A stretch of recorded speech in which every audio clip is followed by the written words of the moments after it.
Hello and welcome back to the channel. Today will be my last day of walking to complete my 80k walk in total over the last 7 days. On the outskirts of Bethanga now, on this road here, which will take me to the Bethanga Cemetery. So perhaps I can go back and tell a little bit of what it's like to lose a friend to suicide and just go through the emotions that I've felt personally and the mourning process. It's hard to really draw every emotion that I was feeling at the time because it was 15 years ago. But when I think about someone close to me committing suicide, I think in each case there's a sense of guilt, and that guilt comes from what more could I have done to be able to enlighten my friends so that they might change their mind and think differently about their life. And at some point, I think in the mourning process, you have to forgive yourself. You have to come to an understanding that it's not your fault. And I think another emotion that would come up would be like my own selfishness. Like, that's my friend. How dare you kill yourself? You have a job to do here, to be my friend. That sense of like selfishness of like, no, you need to live on for me. That's a tricky one because we make our own choices and I can't tell someone else what to do. In some ways, I just felt like there's no tapping out of being my friend. You got to be on this planet to be my friend.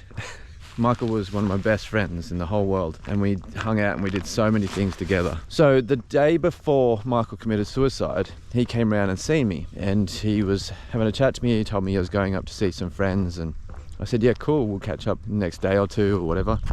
And I still have a vision of the very last time that I saw Michael was he was leaving the house, and I remember the sun being behind him, and you know, I said goodbye, and you know, and then I heard the news about Michael passing away, and it was devastating, and I was just destroyed.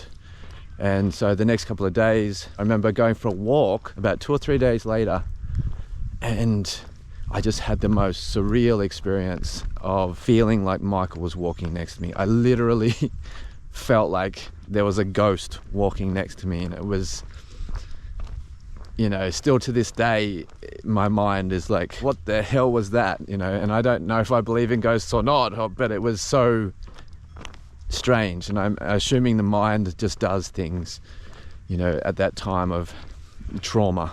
So that was a surreal experience. It would have been about 5 or 6 years after Michael had passed away. I had such a heavy heart for all those years. I remember sitting on the steps at my old house, and I vividly remember just speaking the words out loud, I'm going to have to let you go, Michael, because I felt like I'd been just carrying Michael the whole time for that 6 or 7 years. The memory of him and just everything, like it just felt like such a weight, and I had to let him go. I just said out loud to myself, I said, I'm going to let you go. And that was a very therapeutic process because I was able to move on.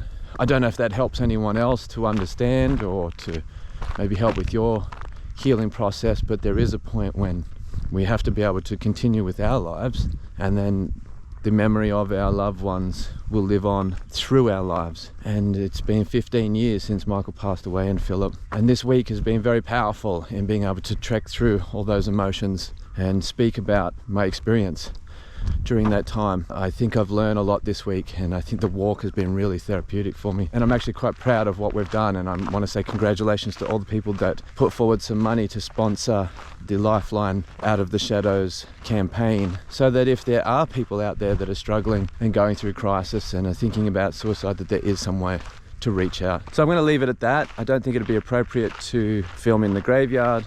I hope you've learnt something from this series or just enjoyed it. This will complete the 80 kilometers, and we've made $400, which is over the goal that I was looking for, which will fund 10 calls to people in crisis. And this is for my friends Michael Murphy, Philip Moon, Kelvin Crockett, my cousin Jasmine, Nicholas Dowler, Simon Green, and this is also for anybody that's struggling. And if you ever need help, you're in crisis, please contact these help services through Lifeline, because your life is truly valuable, and you're worthy, and you're beautiful, and you're awesome. So keep rocking, keep rolling, rah.